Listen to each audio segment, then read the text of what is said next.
It started off quite light-hearted. I think you referred to him as Slacker Johnson. Then it started to get a little bit angry between the two of you. I don't know whether you heard the London Mayor earlier this week. He's there to fulfil a very important ceremonial function as David Cameron's kind of lapdog come prophylactic protection device for all the difficult things that David Cameron has to do.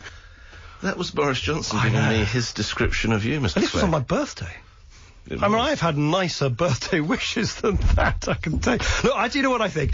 I think I'm, for once, with Ed Balls on this. I think name-calling is all very passé. It's all very 2013. So You're moving on. I'm going to say to Boris, come on, Boris, join Ed Balls and myself, and let's have a truce. I do think, without sounding too pious about it, we've all got quite important jobs to get on with, and I think most Londoners listening to this would probably expect Boris Johnson to kind of focus on the day job of sorting out our transport system, our housing crisis in London, rather than ever more exotic ways of describing his political opponents. You call it a truce with Mr. Balls. The Sun newspaper calls it a love-in. You're joining forces to attack the Conservatives.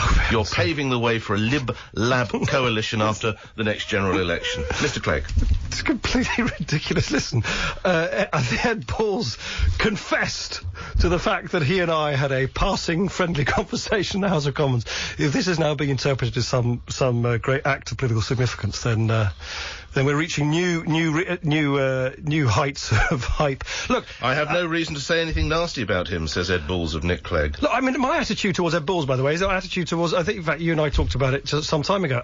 I try, I'm sure I fail, I'm not always consistent, but I try where I can to always in politics be civil and polite, but be tough and not personalise stuff, to be very trenchant where I disagree with people on policy. Of course, I fervently disagree with Ed Balls about the role that he and the Labour government played in creating the economic crisis in the first place, just in the same way he fervently disagrees with some of the choices I've made in government. But it doesn't mean you can't treat someone like a human being. And look, I think he and I are both probably thick-skinned enough now. Okay. I certainly am to kind of be friendly on a human level, but nonetheless kind of in a tough but respectful way maintain your political differences.